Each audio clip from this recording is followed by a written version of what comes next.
highlifeng.com.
Good morning, good afternoon, good evening, and good night to some of you, depending on where you're listening to us from. This is Biafra Radio. You are welcome. You are welcome. You are welcome.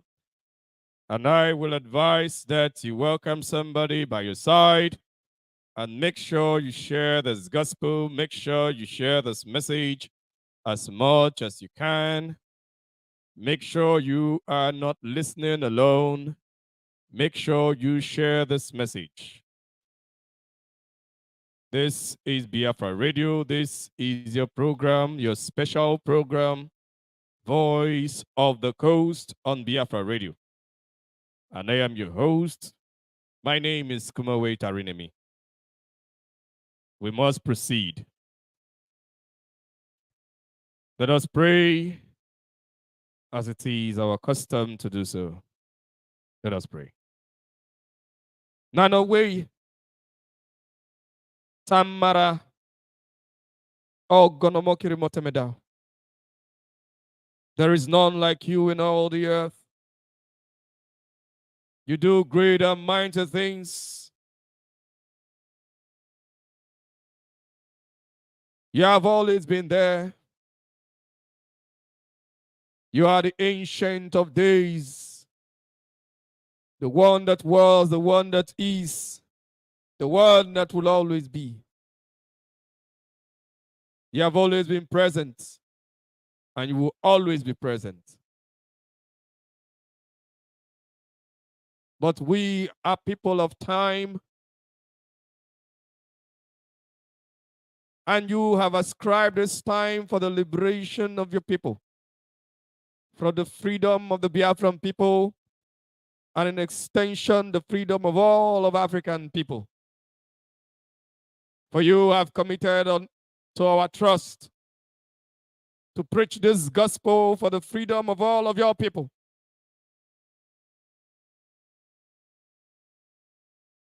That the African man can one day say that I am free in the space that Tamara has given to me. That a black man can once again determine his destiny, but that must surely come by the strong hand, by your strong hand, and by your help, by your wisdom.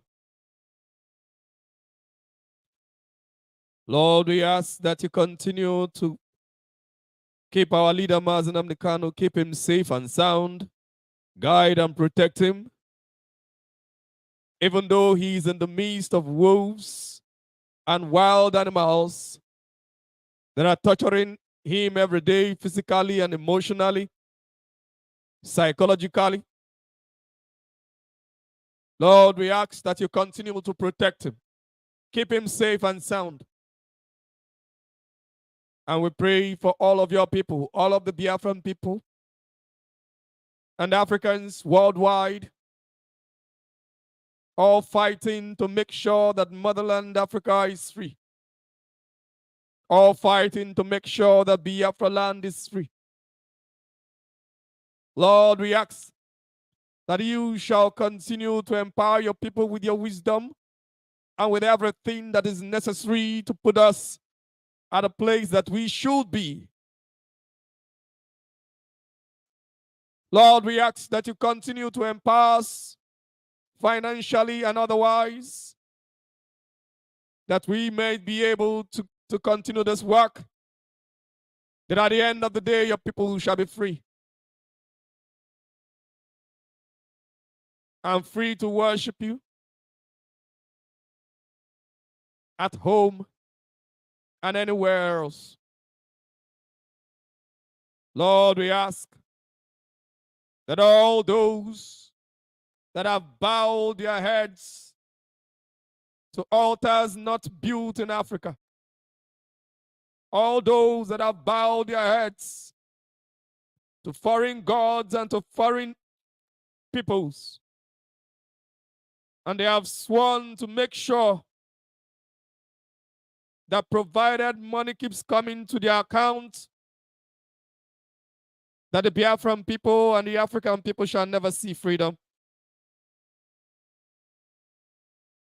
Lord, we have nothing for which to fight them with. They have all the powers, but we have you. Disgrace them, make them to become nothing. Even as you have already started, that at the end of the day they shall realize that the land of Biafra has been separated unto you, and no evil shall be able to dominate Biafra anymore, because the light has arisen. The light of Biafra has arisen. And the light is shining all over Africa. At the end of the day, your people shall be free forever. All these we pray in the name of Tamara, Ayaba, Chukokika Abiyama, Abasi. He said, more power. Today we shall be handling a topic that I title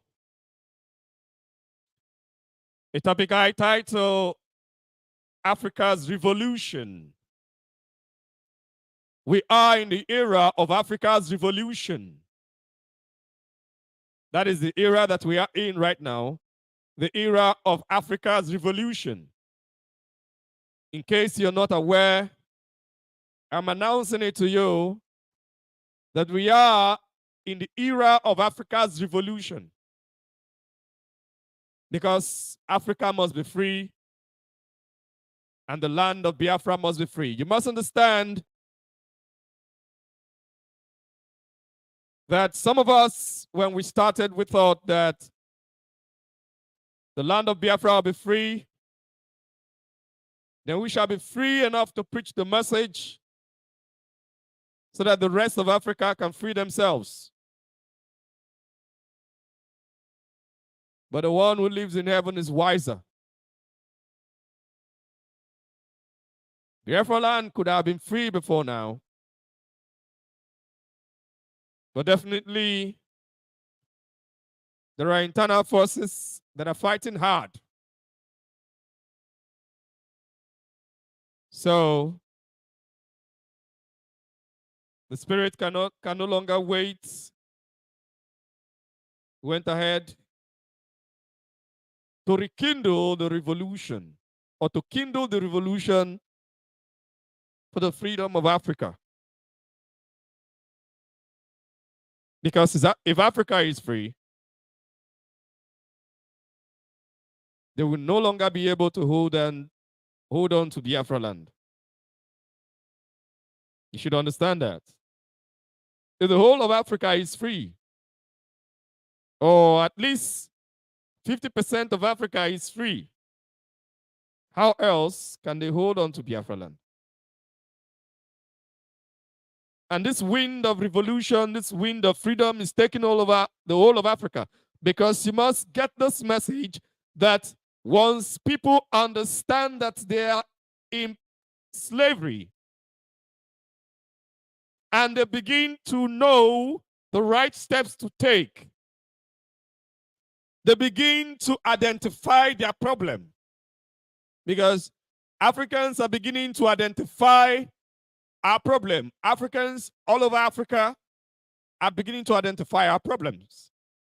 We are beginning to understand the game that is playing against us, the game that the West is playing against us.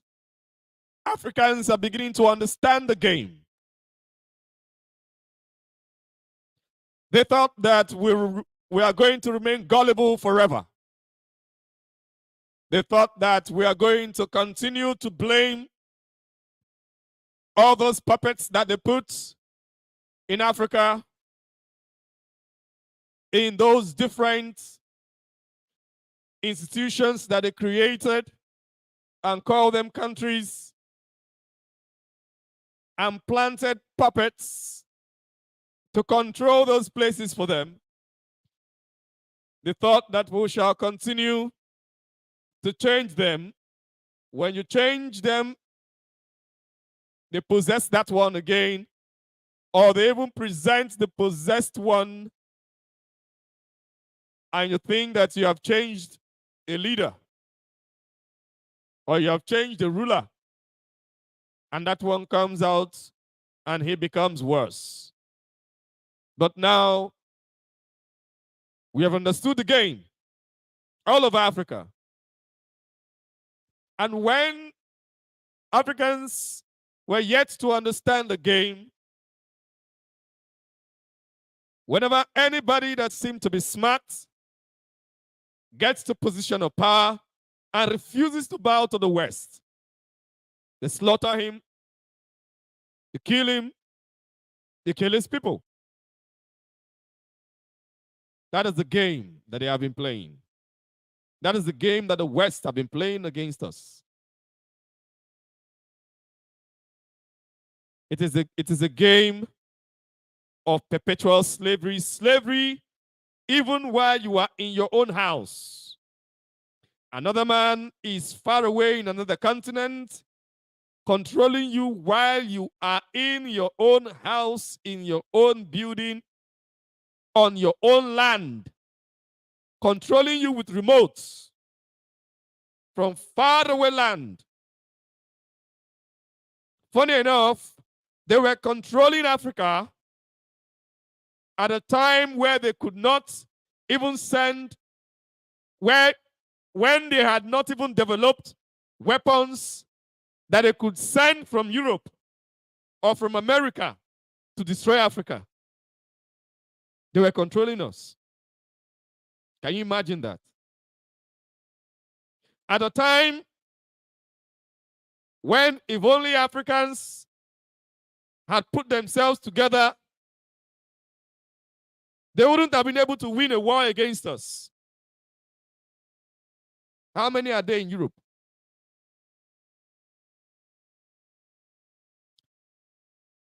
But of course, the weapons have increased. But thanks to Elohim, they are not the only ones that have the kind of weapons that they have. And they love life very much. If they do not love life, they would not be coming to suppress us. If they do not love life so much, they will not be coming to steal from us.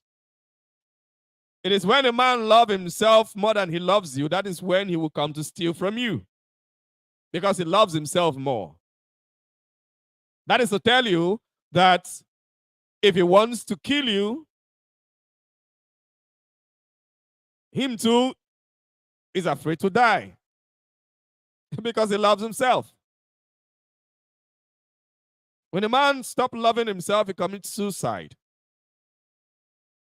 But no, they're not committing suicide because they love themselves more.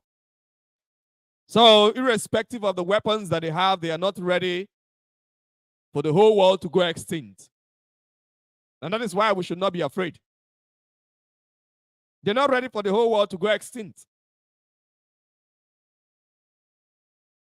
Of course, they are not. And that is why we should not be afraid of them. Because they are not the only ones that have weapons of mass destruction. Other people also have them. So, I will be taking you through a process today so that you understand how far we've come in Africa and where we are today and why we must stand our grounds on this revolution, and we must never draw back, we must never give up, we must never slack. Because if we do, then the next generation will suffer worse than we are suffering. Because you must understand that we are suffering worse than the generation before us. The generation before us suffered worse than the generation before them. And it has been that way. If it doesn't stop, the generation afterwards will suffer worse than this generation is suffering. It must stop. We have gotten to the peak and it must stop now. We have actually gotten to the peak. We've gotten to the peak of our sufferings in Africa. We've gotten to the peak of death and destruction in Africa. And that is why everybody, provided you're an African, irrespective of the country that you belong to, you must stand up and stand shoulder to shoulder with others that are ready to liberate themselves from the shackles of the domination of the West. As we have already started doing long time ago in Biafra land. In fact, they had a choice. They had a choice to let Biafra go or to hold on to our leader. They chose to hold on to our leader. And as they held on to our leader, it spread around the whole of Africa. They thought that they are going to kill the spirits. You cannot kill the spirits. You can only kill the flesh. You can only kill the flesh. You cannot kill the spirit. Only the flesh you can kill. And if you kill the flesh today, that's it. But the purpose for which you're killing the flesh, you will never achieve it. So, from 12th century AD, Africa began to be invaded by foreigners. From then, Africa has never been free, but it started from North Africa. There was invasion by the Arabs into North Africa. The Arabs invaded North Africa, invaded nations like Egypt, Libya, Tunisia, and the rest of them. Morocco, can mention the rest. Invaded these places. There was genocide. Africa genocide began from the 12th century AD. Till today, Africa has been experiencing genocide consistently. There is genocide in Africa consistently, but nobody talks about it. Nobody. From 12th century AD, Africa has been experiencing genocide. But they will never talk about it. They don't talk about genocide in Africa. They rarely do. Except maybe the recent one in Rwanda. That wasn't even half of what we experienced in Biafra. Then because they have special interest in Biafra, they will never talk about it. Never, they will never talk about it. So they don't talk about all this series of genocide in Africa, unprovoked. People were just living in their houses, living in their homes, and people came with armies and run over them, killing them and taking them for slaves. And that was how the slavery, the Arab invasion and slavery started. That was how slavery started in Africa from 12th century AD.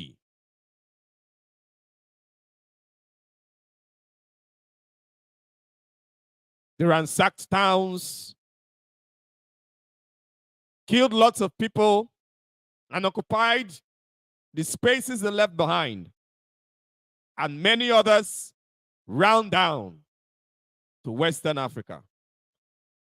That is why you have West Africa to be the most populated in the whole of Africa. West Africa is the most populated. Most of the people you see in West Africa were people that ran away from the genocide in North Africa, as well as those that were already there in West Africa. Many people in West Africa were once living in North Africa. They ran down to West Africa and some to East Africa. And maybe a few to Central Africa, escaping the Arab invasion and genocide. That was exactly what happened. And many were forced into the religion of Islam because the Arab invasion came with Islam as her propaganda tool. You know, here on Biafra Radio, what we preach is the truth. We preach the truth without fear nor favor. It doesn't matter whether you are a Muslim today or you are a Christian today. It might be your choice today, but it wasn't the choice of your forefathers or some people at a particular time in Africa. They had other choices, but the religion was forced on them. So that was their propaganda tool. And they were stopped by the Sahara Desert and by the Kingdom of Ethiopia or the Empire of Ethiopia, because it wasn't so easy to conquer the Empire of Ethiopia. So they could have used the Empire of Ethiopia and used East Africa, but with the Empire of Ethiopia there, it was a difficult path to follow, because if you must follow the Eastern Africa, then you must have to contend with the Empire of Ethiopia, which was as at then already a Christian empire. And when I'm saying this, you must know that Christianity was first established in Africa before it was established in Europe. When it came to Africa, it did not come as a propaganda tool. I mean, the first time it came, not the one that Europeans brought. When Europeans brought Christianity to Africa, they brought it as a propaganda tool. In Ethiopia, it was Africa. It was an African that went to Israel and related with the disciples and got convinced and came back and preached to his people, and they accepted. That is the choice. Free will. So the religion came to Ethiopia as a result of free will, not by force, not as a propaganda tool. Because when a politician or a political leader or a political military leader is bringing religion, he is not bringing religion because he wants you to go to heaven. He is bringing religion because he wants to control you. So to him, that is a propaganda tool. It is for power. Because if he wants you to go to heaven, he will not kill you. He will allow you to make your choice. So, but that doesn't mean that Christianity went to everywhere they went to, or Christianity was established everywhere in the world without brute force. Islam actually learned from Christianity, from the Catholic Church, the Crusaders. In fact, what Muslims call jihad is actually the Arabic term for crusade. That's exactly what the Muslims called it, the Crusaders. They were soldiers that were going to places and killing people to force them to become Christians. But that wasn't the case of Ethiopia. Ethiopia was large enough and strong enough to do that. They could have done it. They could have expanded and used Christianity as a tool, but they didn't, because it is not in us in Africa to do that. It's not our system. We don't believe spirituality should be used as a tool. But these men have no love for God or the creator or whatever name you call it. So they use these things to deceive people and control the minds of people. So they manipulate a lot of things. That is why I tell people, if you say you're a Christian, it's fine by me. I mean, as an African, it's fine by me. But your Christianity will not be complete if you do not go to Ethiopia to learn it. To discover for yourself the original Christianity, because the ones, maybe you're in West Africa or Central Africa or other places apart from Ethiopia, and you've not been to Ethiopia, you've not been to the Ethiopian Orthodox Church, and you say that you're a Christian in Africa, then there is a problem. Because the one that was given to you was a tool to control your mind, a propaganda tool. So we must continue. So the Arab invasion, even after the invasion, after they've established and settled, they continued the slave trade. They kept going in little bits because they couldn't go with full army. So they started going with few people. Then they would choose maybe one little village and attack the village and take slaves of them and all that, crossing the Atlantic with few men and all that. So the slave trade continued through East Africa.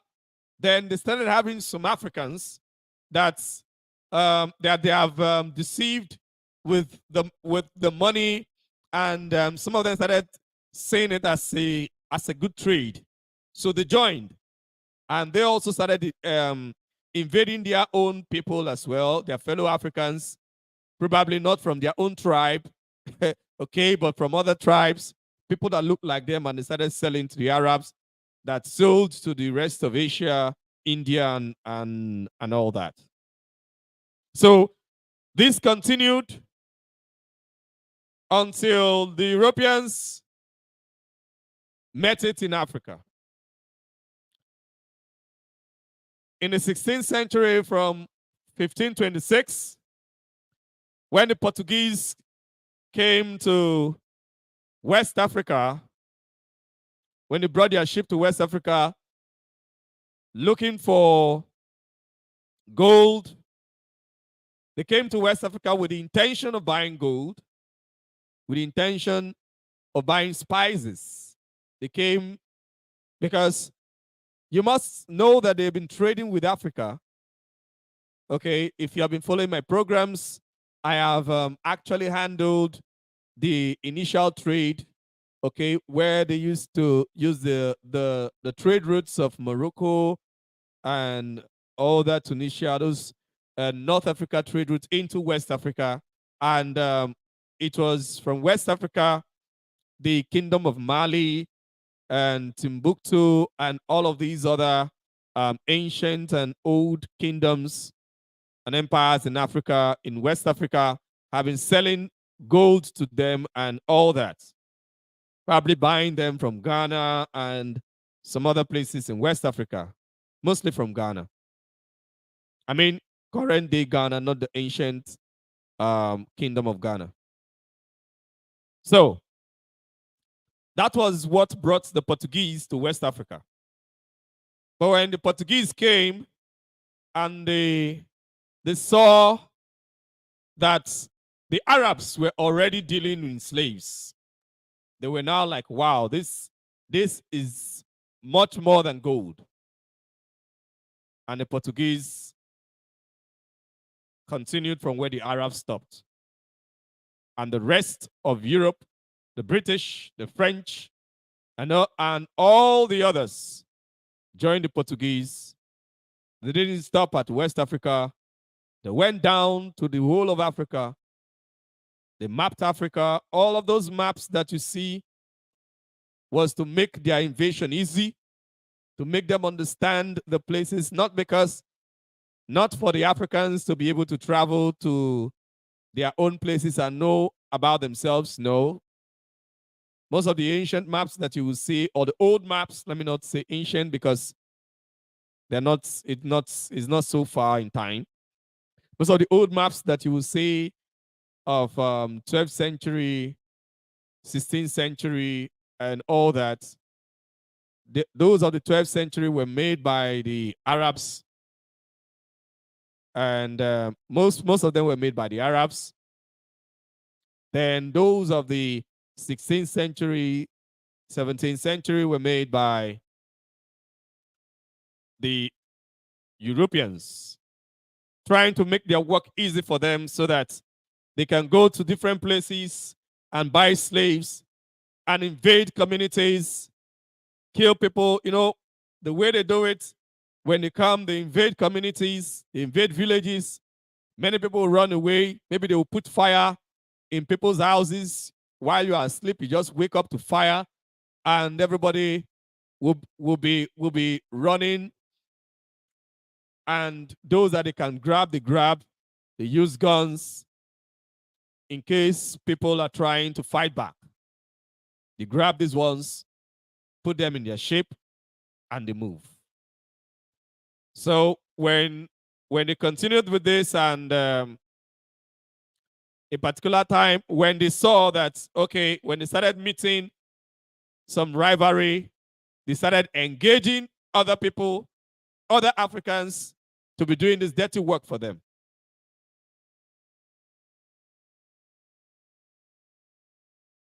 They engage people like puppets, just as they have the politicians as puppets today, to be doing the dirty work of putting their people in bondage for the interest of the West. That was the beginning of it with slave trade. They had puppets that are doing the raiding for them. After they started it, they created puppets from among Africans, and it continued. People were afraid to go to their farms, especially not going alone. And when you're going to farm, you're looking behind you because you do not know when somebody will just come and kidnap you. And before you know it, you are the sheep of the white man going to the Americas to go and work yourself out and face the most humane treatments in the whole history of humanity. So they continued this, and while they continued this, they had a plan to have total control of the people. So their intention was to penetrate Africa and have control of the nations and establish colonies. So that was when they introduced religion. That was when they introduced their own version of Christian religion.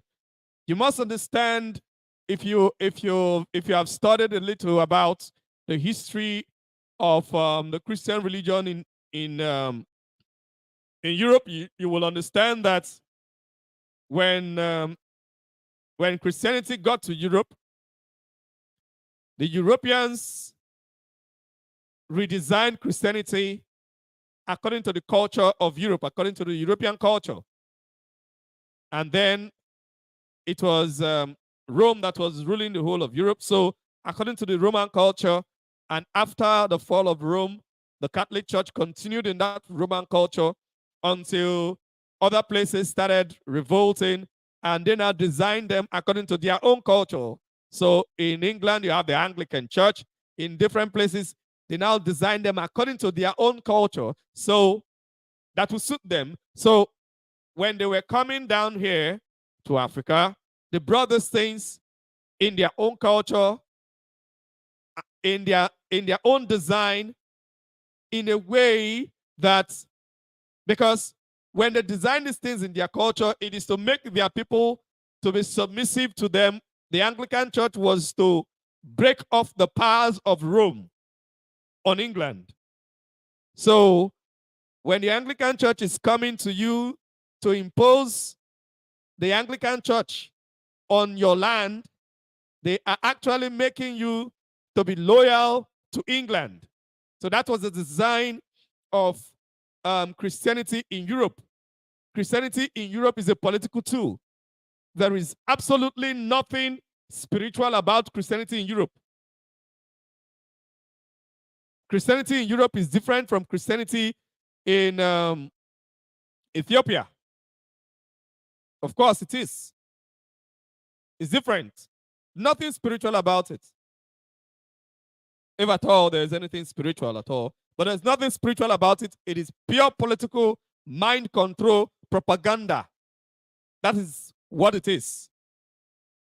That was the reason why the Arabs developed Islam, because they also wanted to have their own according to their own culture.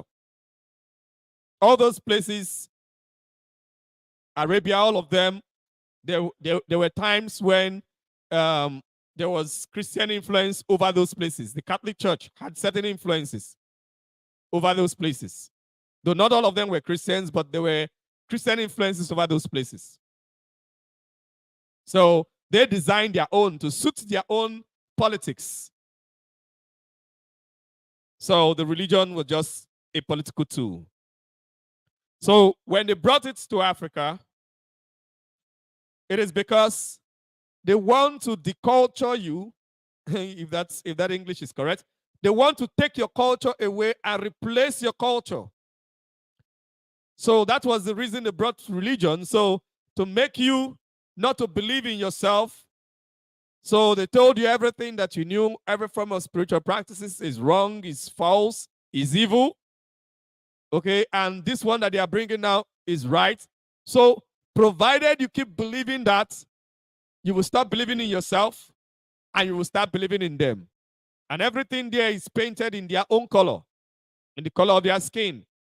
So it was something they started for about hundreds of years, from 16th century to 19th century, where they now decided, because they felt they have spread enough and they have established certain colonies, because already they had colonies in different places in Africa. Some people have established colonies by that time. Slowly they were establishing colonies. They had colonies in West Africa, in different places. They had colonies in Southern Africa, okay, in different places. I think Cape Town or so in South Africa was already a colony then. Lagos, Calabar, some of these places were already colonies. So what these people now did, because slowly they were establishing their colonies through their systems. But in 1884, that was where they made it official. In 1884, they made it official, where they had a meeting. They came together, the Europeans came together and said, okay, let us not clash.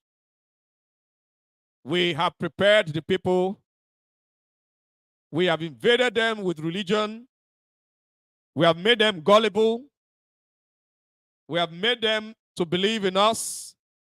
Now we can divide them amongst themselves, because you should understand that as of then, it wasn't everybody that believed in the white man's religion. not many people, but they knew that they could divide the people because they have already penetrated and infiltrated the people. So they could divide the people and use those people that they have already converted through this religion to enter in and give them a foothold to destroy their land. They didn't have to spread Christianity in the places where Islam was already prevalent. Islam is a political tool. All they just had to do was to replace the strength of Arab over those nations, because the system that Arab was using was to occupy. When they conquer, they will stay, and they will stay there like it is their own country, just as the Dutch did in South Africa or in Southern Africa, where they came and they stayed. So the Arabs were coming, invade, and they will stay. And they will claim the place like it is theirs. So these ones were not actually coming to stay because they knew that they cannot stay and be successful. So their mission was to establish colonies and go back to their continent, to their countries, and be ruling like that and be changing the rulers just like that. So all they need to do was just to continue to take advantage of the works that the Arabs had already done in the places that already believed in the Islam religion. So they just penetrated and spread themselves. That was all they did. So from 1884 to the early 90s, where they started establishing colonies and protectorates and started putting together the whole of Africa, sharing Africa apart. From that 1884, it was bloody war all over the whole of Africa. In Berlin Conference, at Berlin Conference in 1884, Europe declared war against Africa. And there was war all over Africa. The whole of the continent was fighting war. They were fighting one power or the other until they were able to rest themselves and started controlling. And that was the beginning of the colonial era and suppression. And this era lasted for, in some places, half a century. In some other places, lesser than that. In some other places, more, depending on when the people woke up. And this waking up came as a result of the events that took place in Europe. Even though they have had the Berlin Conference, where they decided and formed the League of Nations and decided to invade Africa, not all of them were pleased. So it brought about the First World War, the Second World War, that almost crashed Europe. And with that, Africans started becoming wise and seeking freedom. But Africans did not understand that the United States were somewhere by the corner designing their own mission to colonize Africa again and the rest of the world. But you must get it that Africa is the major focus. Other people in Asia were colonized, but Africa is the major focus. Africa is seen to Europe as their marketplace, the place for raw materials, the place where they must keep perpetually in bondage. if you are an African, this should provoke you. It should make you to be uncomfortable until Africa is free. You should not be comfortable. You should be uncomfortable with it. Because whether you like it or not, you give birth to children in Africa, they will have to face the same thing. They will have to face the same thing. That is a fact. So it is something that we cannot run away from. Everyone must put their hands together, put their forces together to ensure that Africa is free forever. To ensure that it is only our voice that will count on our land, not a stranger's voice. Because our voice counts in no other place. How can you be living on earth? Your voice does not count on your land, and it does not count in the stranger's land. But the stranger's voice counts in his own land and counts in yours. It's an anomaly that must be corrected. So, the neo-colonialism, the American system, I've taken time to talk about that, which is the American idea, and it's continued. And America, because they are brothers of Europe, they brought Europe together, actually using the systems that the foundation that Europe had already created in Africa. Okay? Using that foundation that Europe had already created, America continued.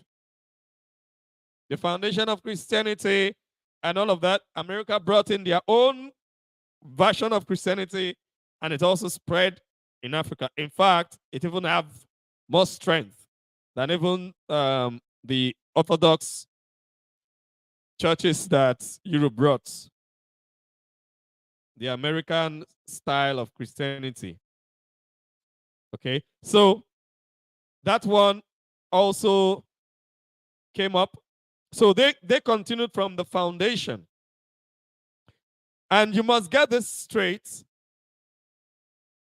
Europeans will never, ever allow you, or they will never abolish or allow you to collapse a system or a slave system in which they are using to control you, except they have invented a new one.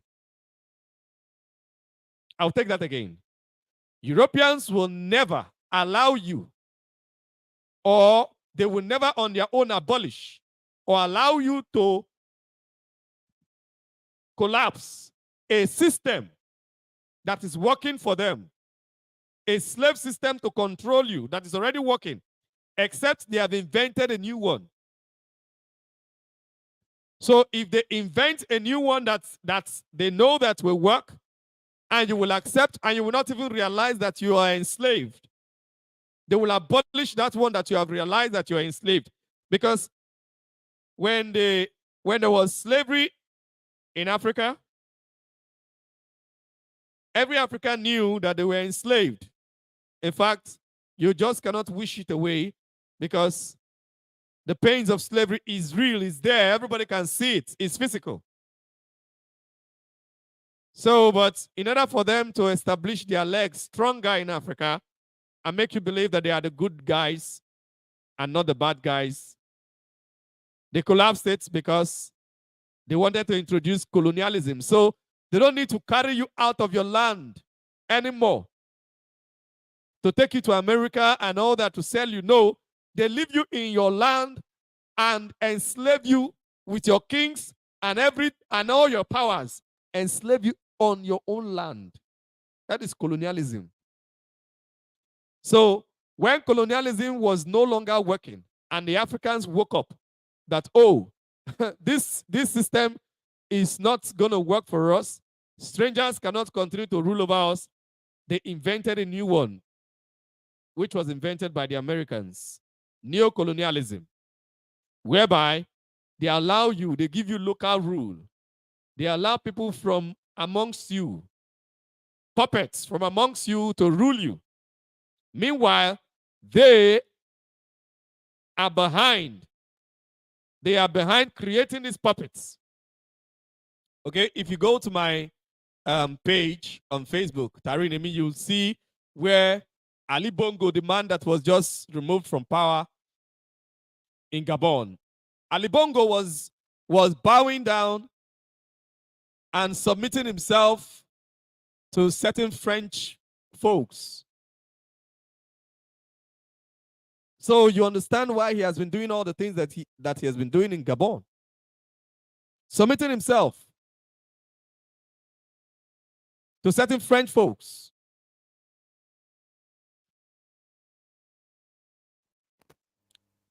Let us have a little break.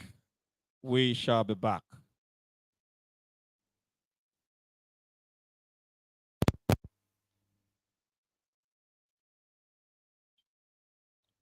Don't go anywhere. We'll be back.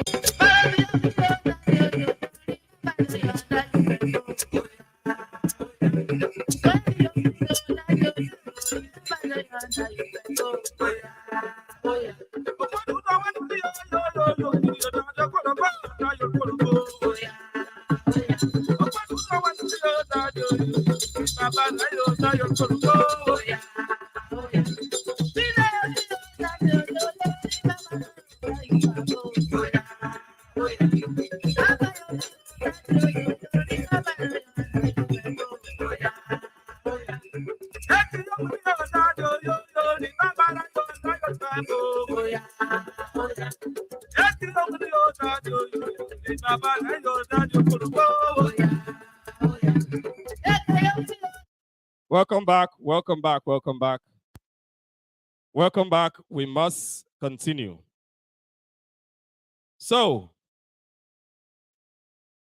as I was saying, these folks, until they have a new system, they will never abolish the old. They abolished slave trade not because they love Africans. Some Africans thought that it was because they loved us. No, it wasn't because they loved us. It wasn't out of love.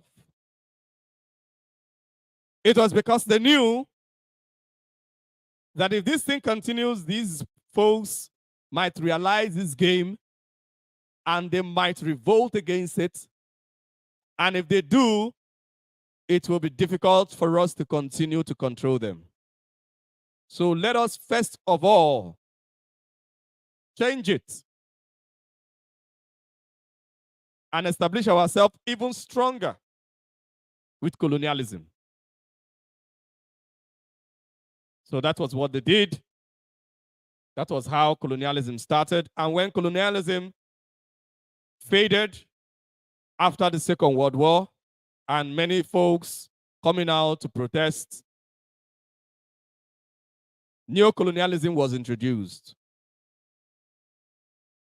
So their mission, you must get it, their mission in Africa has always been economic reasons. What brought the Portuguese to West Africa? It was because of gold and spices, economic reasons. They came here because they wanted to make their places better, economic reasons. So the purpose why the Portuguese came and the rest of Europe came here to Africa, it has never changed. And they are still holding down to the economy. So after they've been able to grab all the other powers, they now gave you quote unquote political freedom. Meanwhile, because they know that if you have true political freedom, you can, with your political power, change your economic state. Begin to decide, begin to make critical decisions that will frustrate them. So because of that, they make sure that they give you an illusion of political freedom. an illusion of political freedom. Meanwhile, they are the ones that controls who gets to power and who doesn't. So that neocolonialism can continue. And whenever you become a problem to them, whenever you prove stubborn, they'll go ahead and either take you out of office or assassinate you. They have been doing that until Gaddafi. They've been doing that, assassinating rulers. Even during this COVID-19 period, some leaders in Africa were assassinated because they rejected that game, that deception of COVID-19. They were assassinated. So they established neocolonialism, and neocolonialism time. So colonialism faded, neocolonialism was established. Now, it is time for Africans. Africans now have realized neocolonialism. We have realized the game, and we have realized that the whole game, the whole design is to cut us off from our economic power. Then you have to understand why Biafra is of utmost interest of the West. The Biafrans are a people that have a culture, economic freedom culture. Biafrans are a people that have economic freedom culture.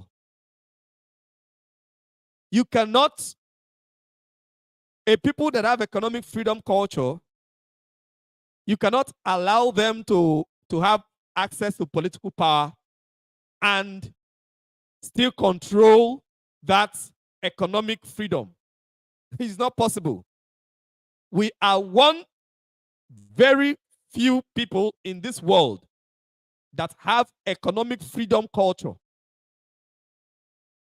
Our culture is entwined with economic freedom. Economic freedom.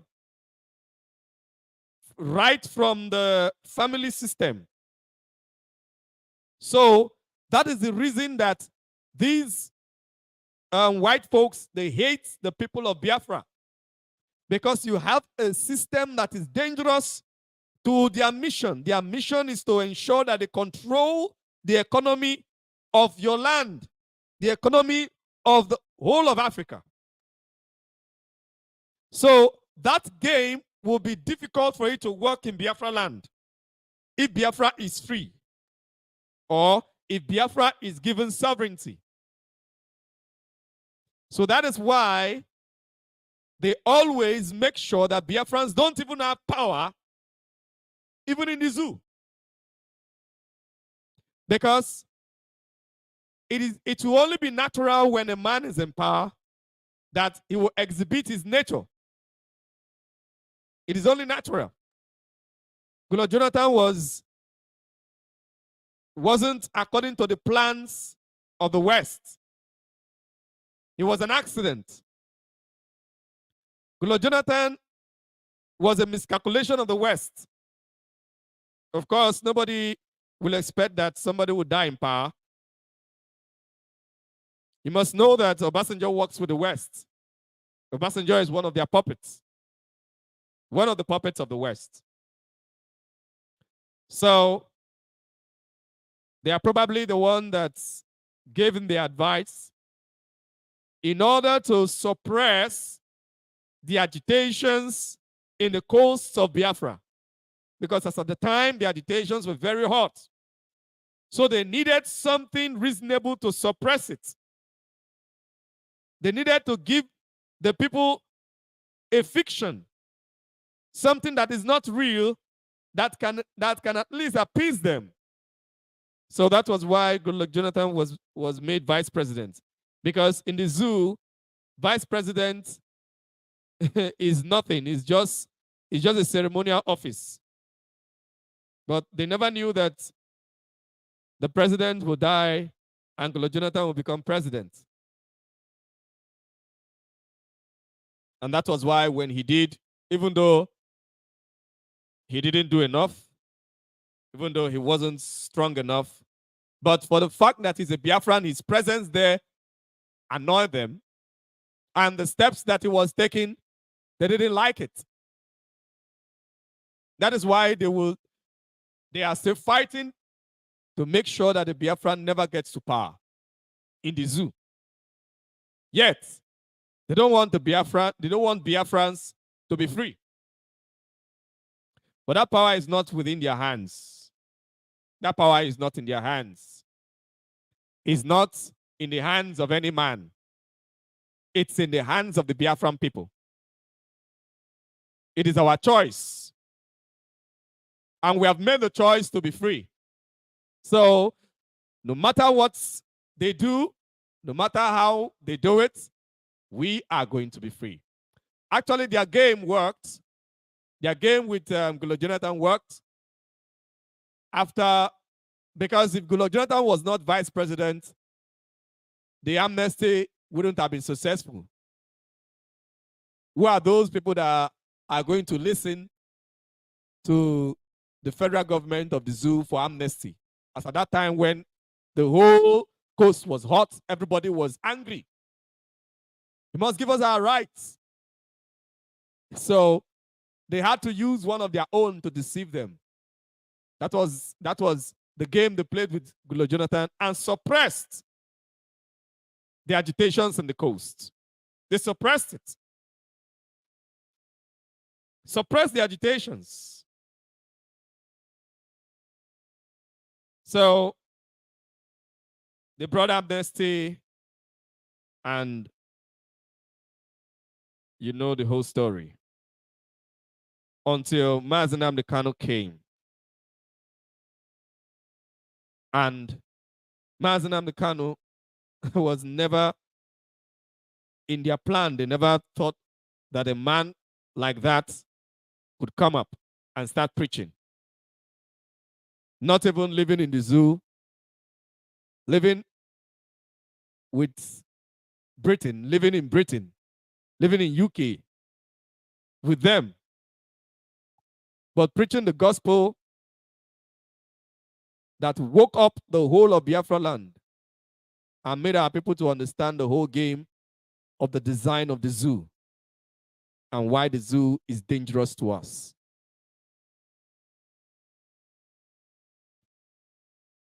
So, but with the rising of Mazi and the rising of the Biafran people, they continue to try to suppress. They continue to try to suppress and suppress, but it did not work because Mazi came and dealt with all the foundations. He broke down the foundations that these folks have already created in Africa. Number one foundation, the foundation of religion. Religious control, religious timidity, and self-hatred. Hating yourself and loving your enemies. All these systems that they created to control our minds. Mazi on radio started breaking all these walls, breaking down all these spells that they have casted on our people that made our people weak and docile. The propagandas of illusion, the more you look, the less you see. Mazi made us to see clearly from radio.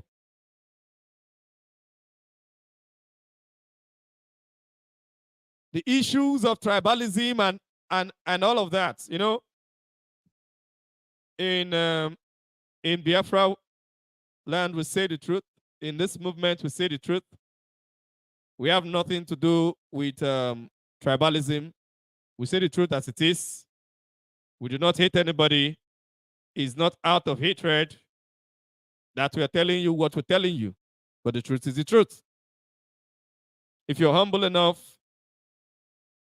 you will get the truth and you will adjust. All the people, all the names that Mazi kind of called people, that they were angry and they were agitated and they were jumping up and down. Why is he insulting? Why is he calling us names? Have they not all proved themselves to be exactly what he called them? They've all proved themselves. So it's not about you getting angry. Are you actually what you are called? When Mazi kind of called the zoo, many people were like, oh, how can you call our country the zoo? Now they are the ones calling it the zoo. So at this point, we have gotten to the time in the history of the African people whereby everybody is becoming awake and everybody is realizing that our problem is the West. And people are taking advantage in different countries to rise up against it. Mali took advantage, rose up against it, cut off ties with France. Burkina Faso followed, Niger followed. And when it happened in Niger, France became mad, knowing that this is becoming a trend, that they are losing their empire in Africa. France became mad and they want to do anything possible. Now, they are planning to repeat exactly what they did in 1884 at the Berlin Conference. And they are holding a similar conference in October to decide whether indeed they are going to invade West Africa. They are holding the conference in October.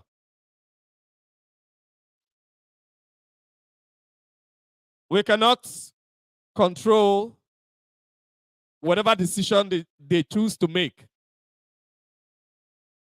But we can stop the deception that they are trying to portray, because European power is a deception. Europe have never spread their power without deception.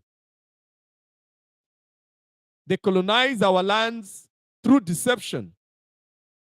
It has always been deception.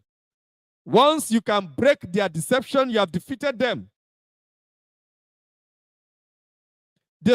The only way to defeat them is to break their deception. Destroy the deception. While they are telling lies, tell the truth. Let the whole world see the truth, and they will not be able to continue. Once it becomes public knowledge that the reason the European Union wants to come to West Africa is to come and cause war in West Africa, to come and begin to fight Wagner forces, it's not because of terrorism in West Africa. It's not because of love for the West Africans. It's not because of any of that. You said that you're helping people. You're helping people fight terrorism. Fine. Maybe you were actually doing that. Then, a particular time, the people got weary of your help. And they said, come on, man, you can no longer help us. We do not need your help anymore. Then now you want to impose yourself on them. You want to force your help on them. That is being aggressive. That is a criminal act. That is being aggressive unnecessarily. You want to force yourself on them. That is exactly what France and the European Union are trying to do. That is what they want to do.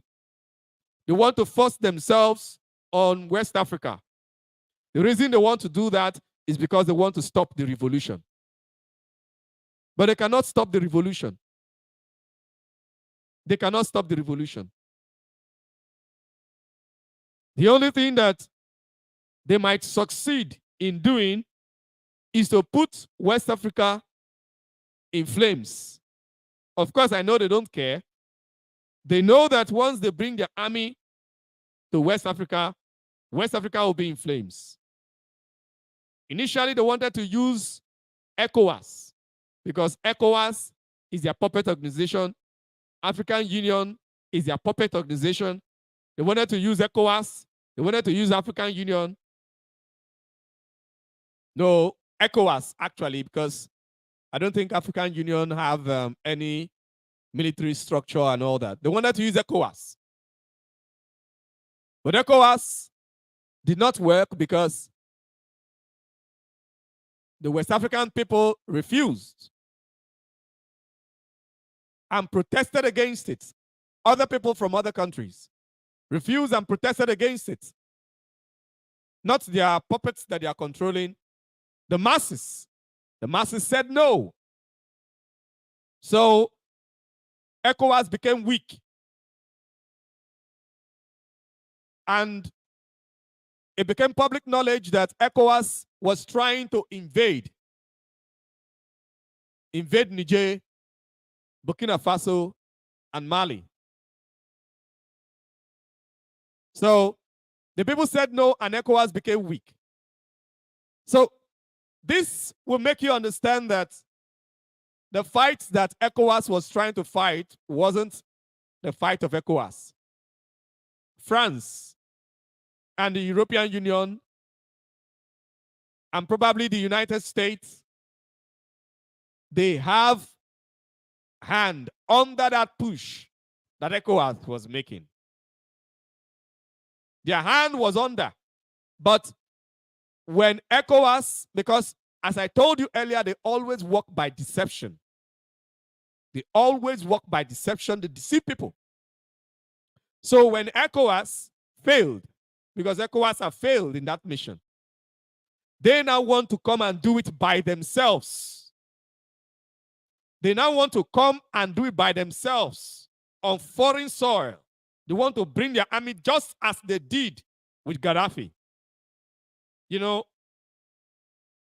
when an adult beats a child once and the child cries and there is nobody to stand in for the child, that adult will feel that at any point in time that he feels that he likes, whether the child is wrong or right or whatever, he can lay his hand on the child. Because he did it the first time and he wasn't questioned. Nobody asked him, why did you beat the child? Why did you lay hands on this child? Probably the child is an orphan. So, no guardian, no parent. So nobody can stand in for the child. And that was what happened to Gaddafi. Gaddafi was an African orphan. No guardian, no parent. Nobody to stand in for Gaddafi. Of course, the guardian was supposed to be African Union, but African Union was a puppet of the West. So when NATO came to Libya and was doing all they did in Libya, members of the African Union tried to stop them, or at least ask them why they are doing that to Gaddafi. And they treated them like rags, because that is exactly what they are to them. They are their puppets. They are their dogs. They are their lab rats. And they treated them as they are, because it was as if the African Union didn't know their place. They were trying to act as if they were actually real. Meanwhile, they are just an illusion. The African Union is an illusion. It's an illusion. There's no union in the African Union. How can there be African Union and people are still calling for Africa's unity? How can there be African Union and Africans don't even know themselves? Africans cannot travel among from their own nation to another African nation without visas. If actually there is anything called African Union. So they were treated the way that they actually are, the puppets of the West. And NATO went there and did what they did. Till today, Gaddafi's country, Libya, has never recovered. In fact, I don't even know if it is right to even call Libya a country right now. It's just a space because, okay, you can call it a country, but whether you can call it a state is where the issue is, because the government that is there does not have control over the whole of Libya. Just over few portions of Libya. Doesn't have control over the whole of Libya. So it's just a portion of Libya that is a state.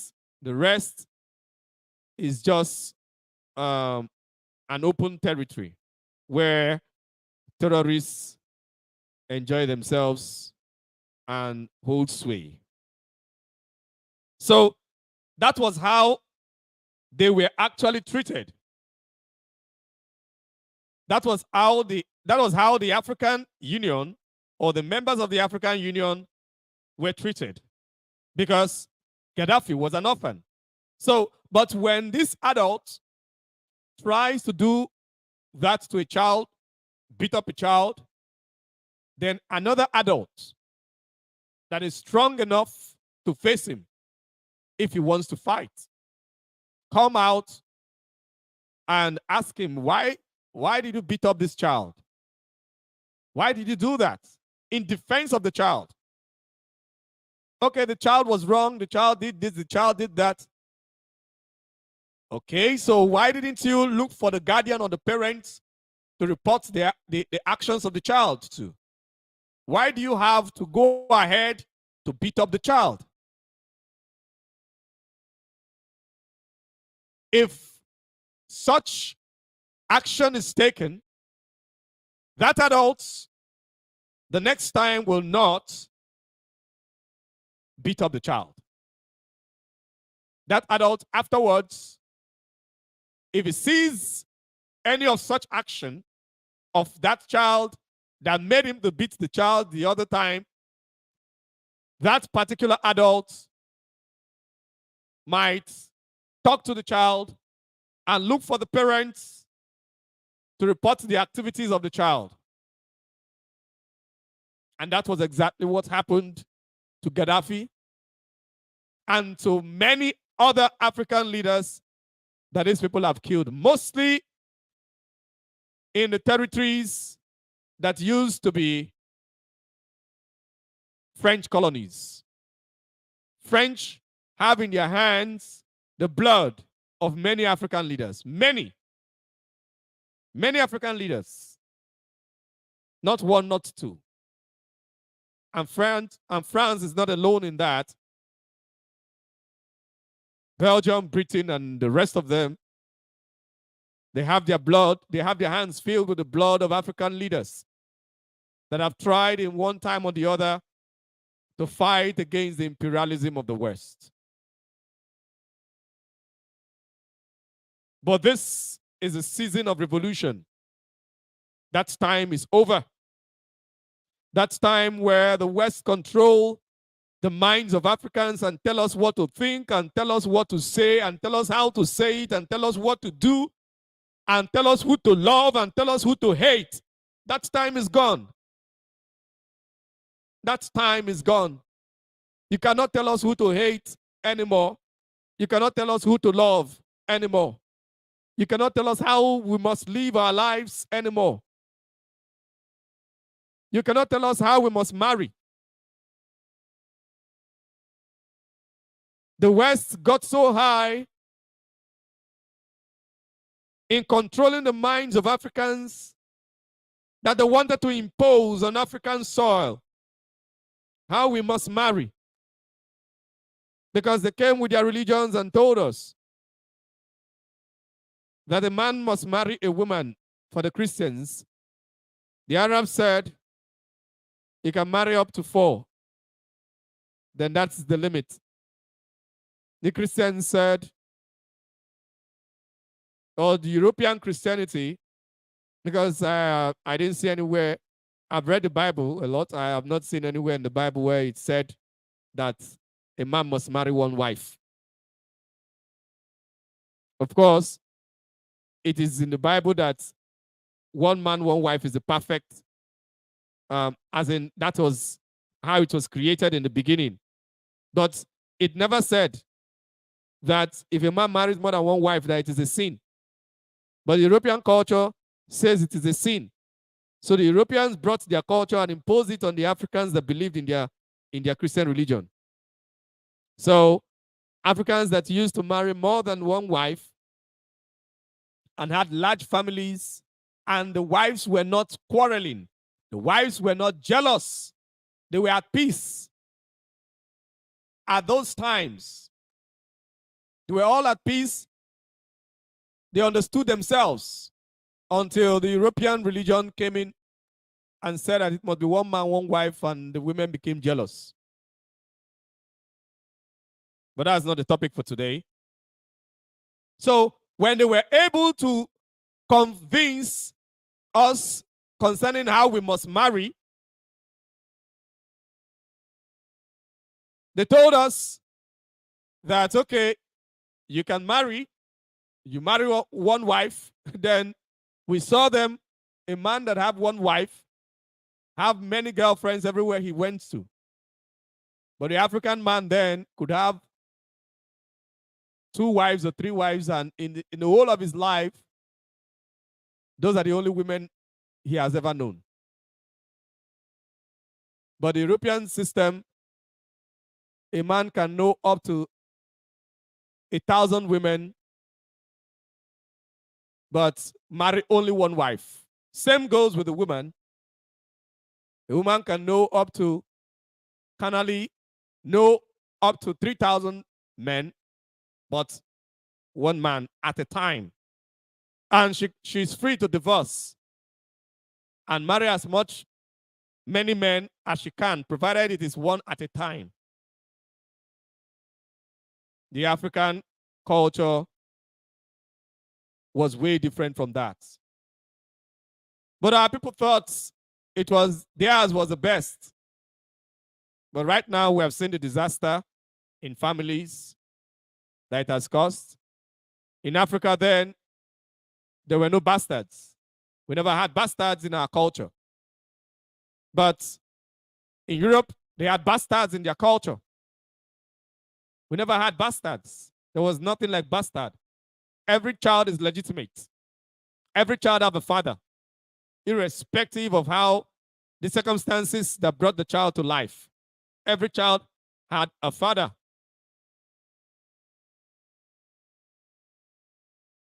So we had these systems, but they said no. Until they now said that a man must marry a woman and a woman should marry a woman. That was where Africans realized that these people have been playing games on us. They have been playing with our minds.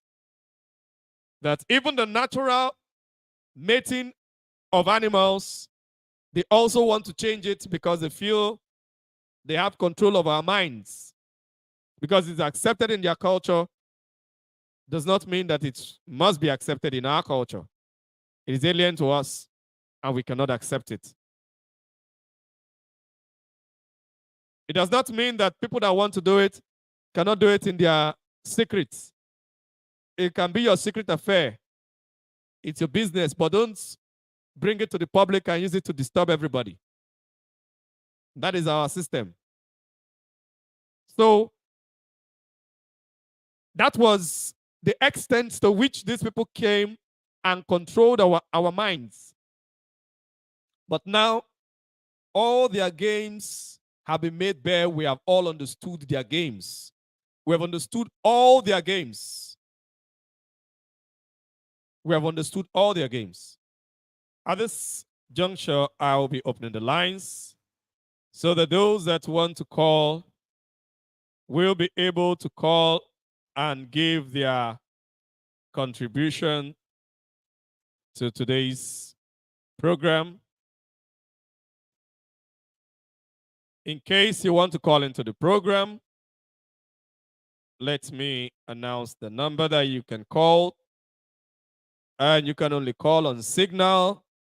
Please, if you do not have the Signal app, you can download the Signal app if you want to be contributing in this program. We are wary of WhatsApp and all the magic that they do over there. But if the need be, and if there are requests for WhatsApp, we can get a WhatsApp number. So the number to call is +49 173 527 5073. I take it again. +49 173 527 5073. I take it one more time. +49 173 527 5073. So that is the number to call. It's a line on Signal. You can call and give your contribution to today's program. If you want to say something to what we're saying or add your voice to what we're saying, okay? If you want to give your contribution, you can give your contribution. Or if you have a question, you can also ask the question before we round up the program. Well, that is the number to call, and we must proceed. We must proceed. That is the number to call on Signal, the Signal line that you can call. So, after the colonial era, the neocolonialism started. And towards the end of the 20th century, in the neocolonialism era, some Africans started waking up, but in bits, in little parts. Like, for example, the man called Mandela. Mandela had been fighting for the freedom of the black people in South Africa, the freedom of the owners of the land of South Africa. He's been fighting for years. South Africa, as a country, got her independence, of course, local rule, from Britain in the year 1961. But Britain did not hand over to the owners of the land, but they handed South Africa over to the white folks that they met in South Africa. They are the Europeans that they met in South Africa that came to South Africa before them. So they felt like these ones are the owners of South Africa because they are Europeans. So it was more or less like they conquered the black people for the whites and handed over the lands and destinies of the black people to the white folks that were already there trying to conquer the whole land and all the black people in South Africa. So from 1961, the black people kept on fighting and protesting and agitating for long until Mandela escaped, went on asylum in Biafra land, Eastern Nigeria at the time, until he changed his mind and said that he will return to his country. If he dies, he dies. And he returned. Mandela, like the other African leaders, have been fighting for the freedom, true freedom, political and economic freedom of black people. So, but in fighting for the political and economic freedom of the black people, the white folks there that had the political an economic power, which at the time they were also, not just at the time, even till now, they are like palling with the West, their brothers in Europe. You know, that's one thing with Europeans. Everywhere Europeans are, they make sure that that place that they are the power there. They use all their power to strengthen themselves everywhere they are. But what do Africans do? Africans use all their power to weaken themselves everywhere they are. We do the opposite. We try to weaken ourselves. Everywhere an African see another African that is doing better than him, he wants to be the only one doing better. So he wants to weaken others so that only him will be shining. He wants to use that strength that he has to destroy others. If not for that mindset, will Mazi Nnamdi Kanu be where he is? Now, I'm not talking about the strangers to Biafra land, the Fulani and the others, but the Biafrans that helped them to put Mazi Nnamdi Kanu where he is, the politicians and the rest that helped the politicians to sabotage him and put him where he is. That problem is all over Africa. All over. Why? Simple envy. They were just envying the man that people listen to him. That when he gives an order, people obey.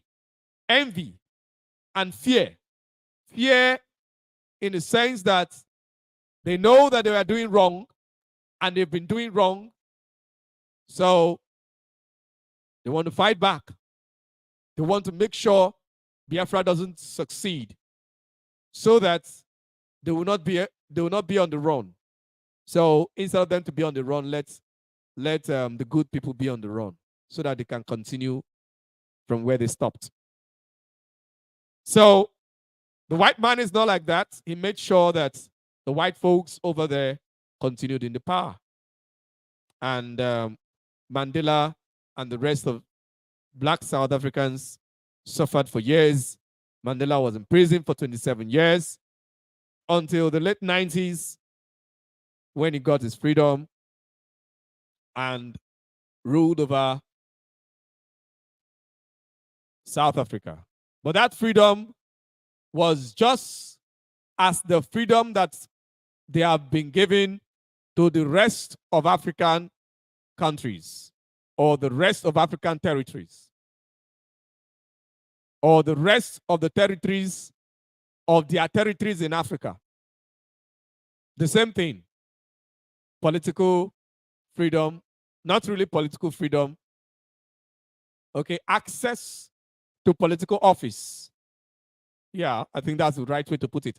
Access to political office, but without economic power, without freedom, without the freedom to decide on the economy of your nation or the economy of your country or the state or whatsoever you want to call it.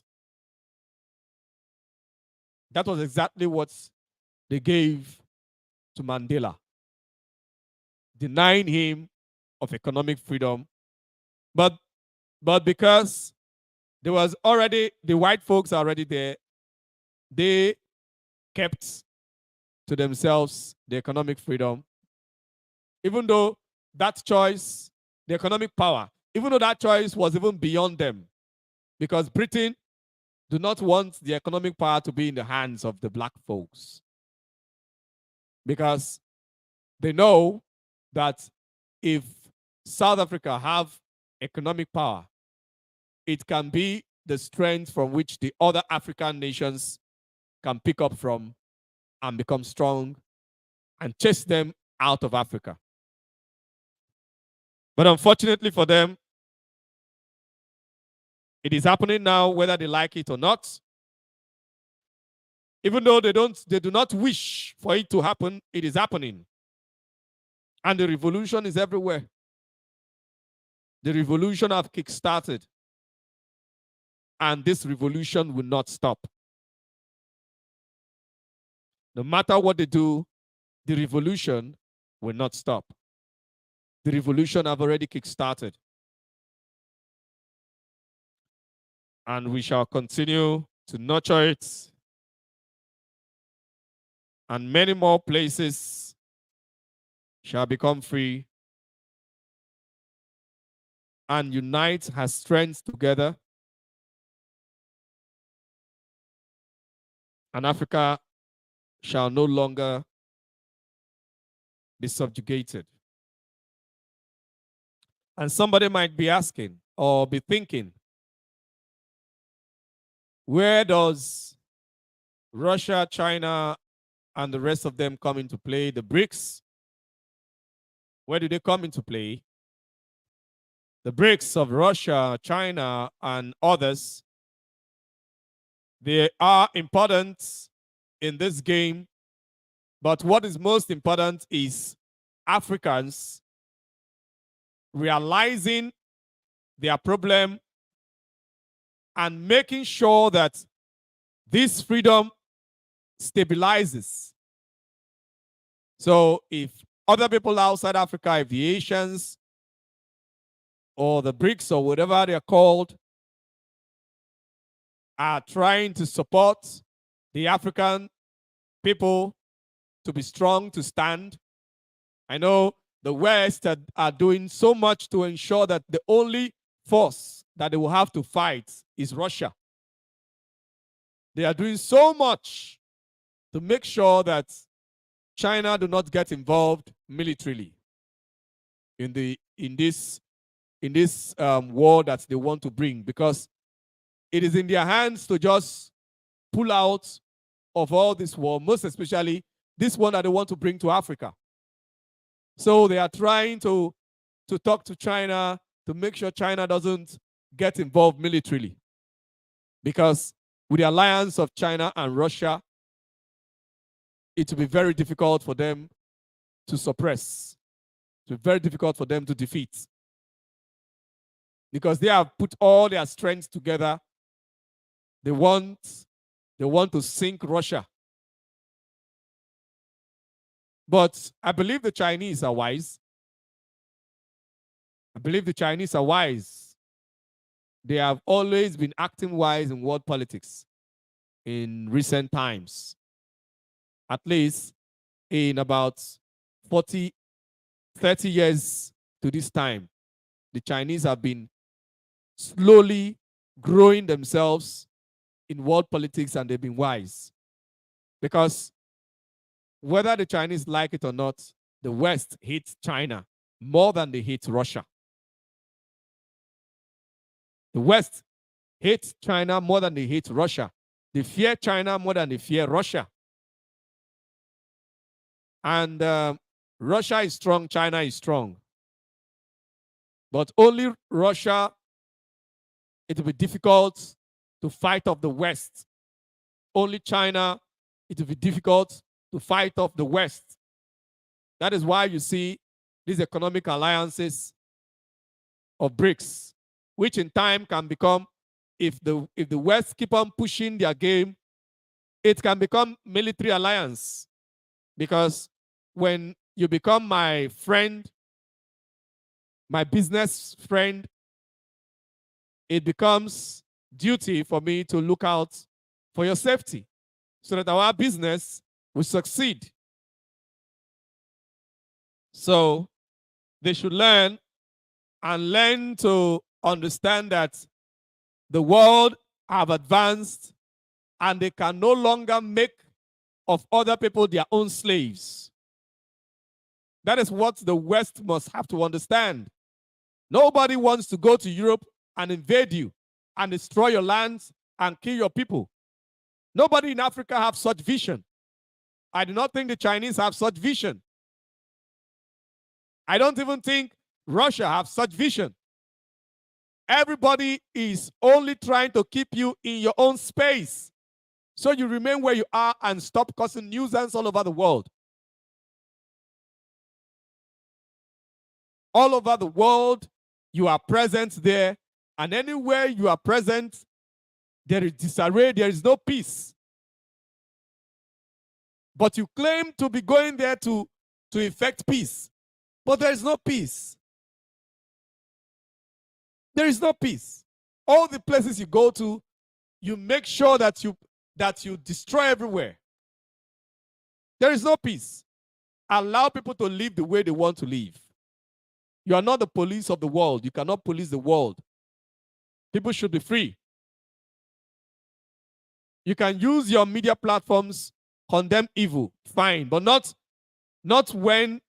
using that's what you term to be evil as a propaganda so that you can control them.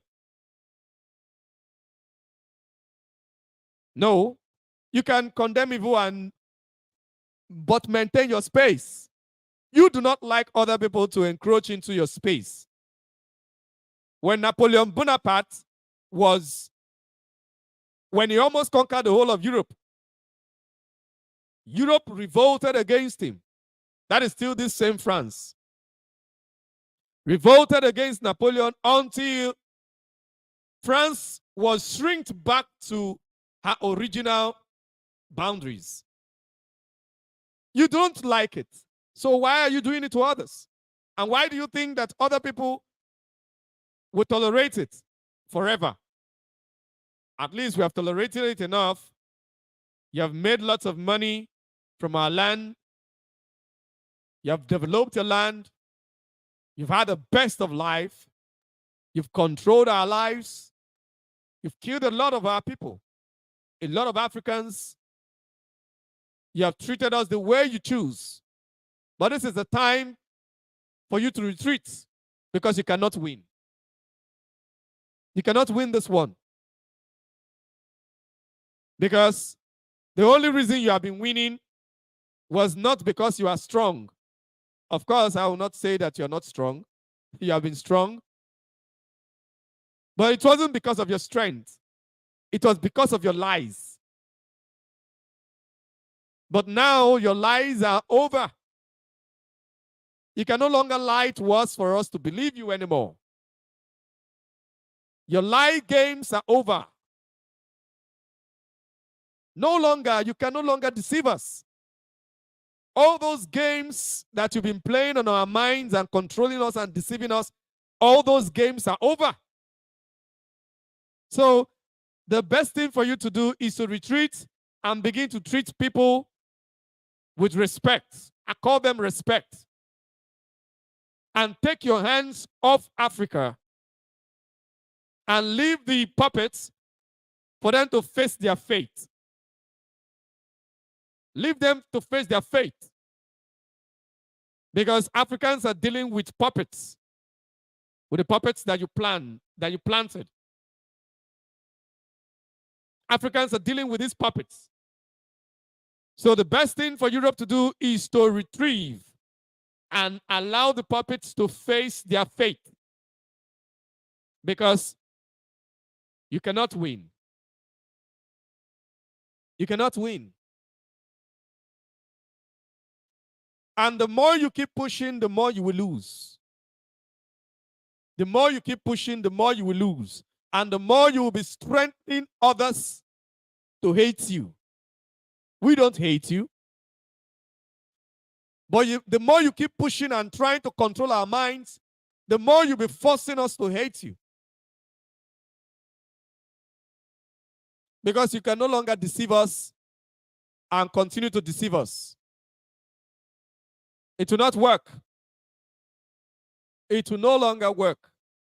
You should know that game is over, is gone. That time is over. This is a season of Africa's revolution.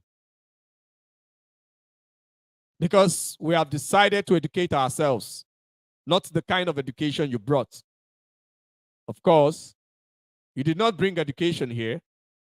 What you brought was just to read and write in your own languages so that you can control us, and taught us how to be good slaves and obedient slaves, and how to obey our masters, which you call yourself. But now, beyond all that, we have educated ourselves, and we have gotten to know all your lies and all your secrets, because your secrets are in your lies and in you pretending to love us while you hate us the most. You want us to hate the East. You want us to hate Russia. You want us to hate China. You want us to hate India. You would even prefer if we hate Brazil. The other members of the BRICS that are not Africa. You want us to hate them and fear them and say, oh, these people have another agenda. Fine, they might have another agenda, but we know their primary agenda is to put you away, because they may not be suffering what we are suffering at the height of how we're suffering it, but they are also suffering your imperialism at the level that they are suffering it. And they also want it stopped. So we know on that level we agree. And on that level where we agree, we can work with them. We can work with anybody that wants you out of their lives, that wants you to stop controlling their minds. China have remained strong because they have cut off all the avenues of Western propaganda and deception. The West keeps saying that, oh, China, this China, that, all these other Facebook, all these things, including the emails, they're not allowed in China. That are used in these places, they're not allowed in China. China makes sure they lock up. They lock their country out of your lies and propaganda. That is why China is strong. That is why China is strong. Because the West keep infiltrating. Provided they have all these things within, they will keep planting seeds of discord. Keep making you hate yourself and love them. So that at the end of the day, you will love your killers and hate your liberators. I know there are many people that hate me today, many Africans, many Biafrans. They hate me for doing absolutely nothing wrong, but tell them the truth as much as I see it. I didn't dedicate my life to doing this to come and be licking anybody's feet. No. I will tell you the truth as it is. Irrespective of who you are, I will tell you the truth as it is. On black and white, I will tell you the truth. There are many that hate me. Many hate Mazi. If they didn't, he wouldn't be there. But they will come smiling and pretending like, oh, they love you. Why? They were penetrated through all these systems of the West. That is why China locked their country out of it. It is through all these systems of the West, all these things that they have, that is how they've been using to raise people that will assassinate leaders in Africa. And some people say that the Chinese government is not fair to have people, they are not allowing them to do this, they are not allowing them to do that. But they are succeeding. Their people have jobs. Funny enough, some of the people saying all those things are Africans. But you don't have jobs in your country. You are suffering. Your presidents are puppets of the West. But you are looking at China that is doing very well, that even the West is envying. The West is envying China. You want democracy. The thing is, it's not everywhere in Africa that democracy can work. In some places, it will work. In some other places, it will not work. In Biafra land democracy, our own kind of democracy, by the grace of God, when we become free, we are going to have our own original democracy, our own system. Whether you call it democracy or not, our own system of rule, of freedom. Okay, we've had our systems that have been working for us. And that's what we're going to do. Not copying the white man's system that they will manipulate. They will not be able to manipulate our own system because it will be alien to them. They don't know it.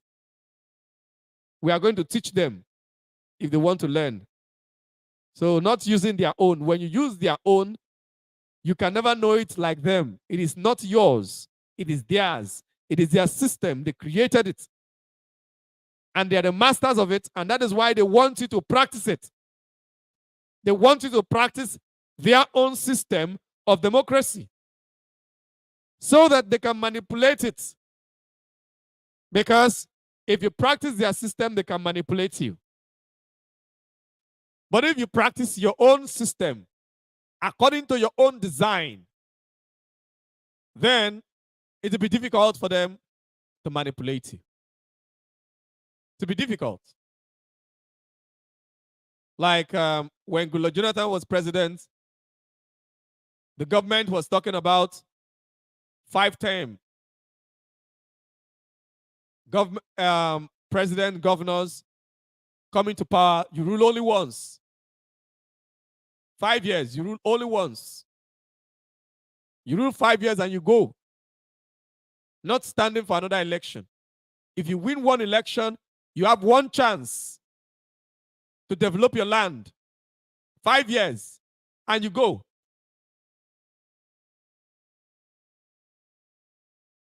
Those are the kind of things that, because this election, 4 years, then you stand another election. That first 4 years, in most governments, in most states, in most administrations in the zoo, is absolutely nothing. Achieves nothing. All they do is to amass wealth to win the next election. That first tenure. Maybe the first 2 years they might work a little, do a little work, so that the people will begin to praise them. Once they achieve that time where the people are praising them, oh, this governor is doing well, this governor is doing well, then they will stop. The remaining years they will use it to amass wealth, to have enough wealth so that they can use it to bribe for the next election, so that they can win the next election and continue to be in power. But if they know that they have only but one shot, you can be president only but once. Once you become president, you're no longer thinking of election.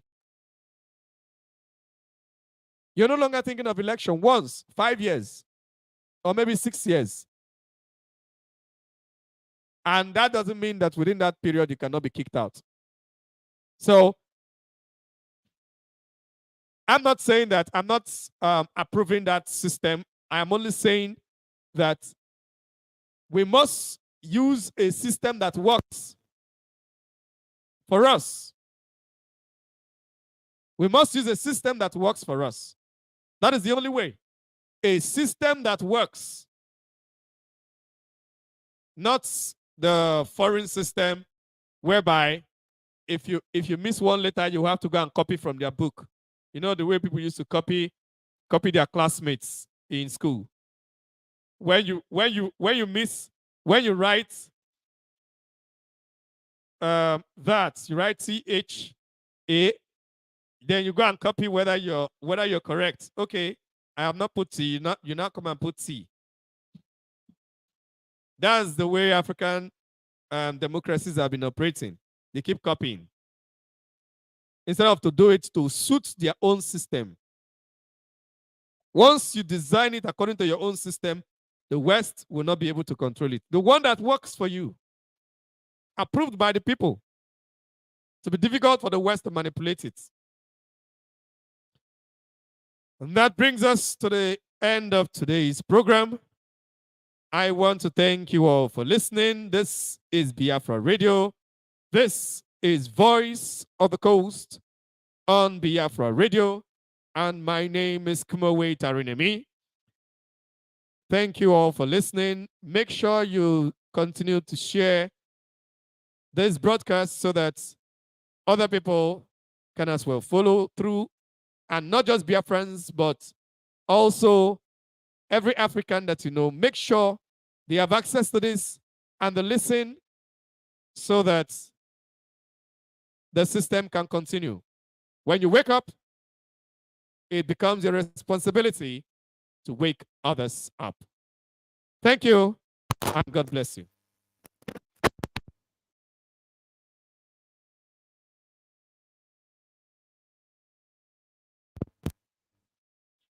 Oh, yeah.